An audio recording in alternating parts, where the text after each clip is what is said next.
There are training implications around learning platforms, and schools do need to think this through carefully, but it doesn't need to be arduous. If a tool is too difficult for someone to get their head round in a few minutes' use, it's the wrong tool. We don't get training from our banks about how to use our online bank accounts, but we can do it. We don't get training for how to buy airline tickets online. Intuitive web systems are a part of everyone's lives these days, and good learning platforms are also easy to use. But in a good school, there will be peer-to-peer support and training about what's the best way to use a learning platform. Perhaps having a non-teaching post who will do hand-holding, do some of the tasks such as uploading learning resources to the learning platform, just to free up the teacher to get on with the job of working with children. Training new staff is not so much of a challenge. People think it will be. I find that teachers coming into the profession now are technologically skilled and they are used to accessing the web for what they want, so they take to using a platform very, very quickly. So we don't use formal training for teachers, we merely mentor them and buddy them with another member of staff, and that works very well indeed. Support staff, we do more formal training events. So occasionally we would take them out of class for a morning and do formal training with them, as well as doing buddy opportunities as well. We did think before we introduced the learning platform that it's quite complex and we'd need a lot of training. But actually we just put it in place and said, have a little play with it. And a lot of staff found new tools, and there was this buzz around the staff room. And they would say, guess what I've found? And they would share that. And some staff thought, I don't want to be left behind here, and would then spend a bit of extra time saying, can you show me how to do that? So it wasn't, you must do this. It actually was just put in place and said, here's a great tool, use it. And staff did.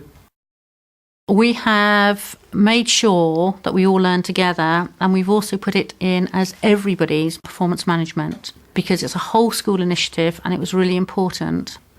We had a training day and we differentiated. We had the gifted and talented group, the average group, and then we had the special needs. But it worked because everybody can upload and they're doing it more and more confidently.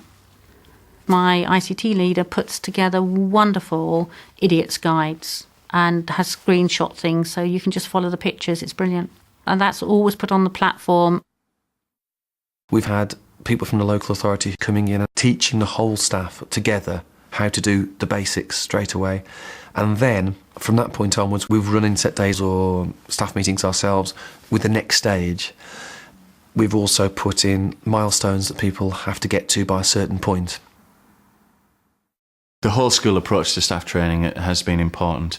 Our teachers get a dedicated amount of time every half term to work on the learning platform. There are also drop-in sessions where they can look at things that they want to develop with myself and with other members within their team. But that training must continue because we've got to keep this momentum going. The learning platform is not going away. It's a huge part of the development of our school. So we've got to maintain the support of our teachers for it. All new staff have an induction process which includes quite a lot of training on the learning platform, but we try to keep all the staff engaged by having regular small chunks of training which are geared towards the expert user and the less expert user. Sometimes it's across the whole staff, sometimes it's something that they might opt into, sometimes it's teacher-led, sometimes it's student-led, and we've tried to keep it buzzy and vibrant and different the whole time. We've introduced more technical things like green screening and movie maker as well. So there's a whole range. All the training is then put onto the learning platform, so if they do miss it, or if they want to practice at home, they can access it. It's impossible in a school of this size to train every staff to create areas on the learning platform. So we trained one person in every department, and then they would go back to their departments and talk about what they wanted in terms of resources. And the technical side of it was done by somebody outside of the department.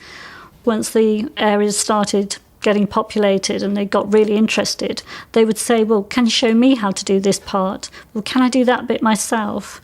And we train them that way. And now we've got probably 50% of all departments creating major parts of it themselves. We recognise that even at Notre Dame, where we've got a reputation for good practice with ICT, there's a range of abilities and confidences across the staff. And the most important thing is fostering the innovation with the e-confident champions, if you like, and then sharing that with other people. And peer-to-peer support is a very good way to work because it's not threatening. People aren't having to sit through boring presentations. They're actually talking to colleagues who are doing what they want to do, and hands-on support is there. We've started with champions.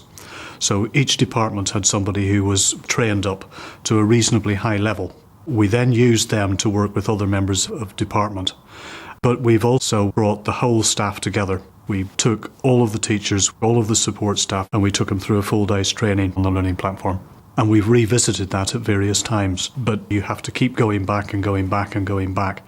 It's no good having one training session and assuming people will immediately take it on.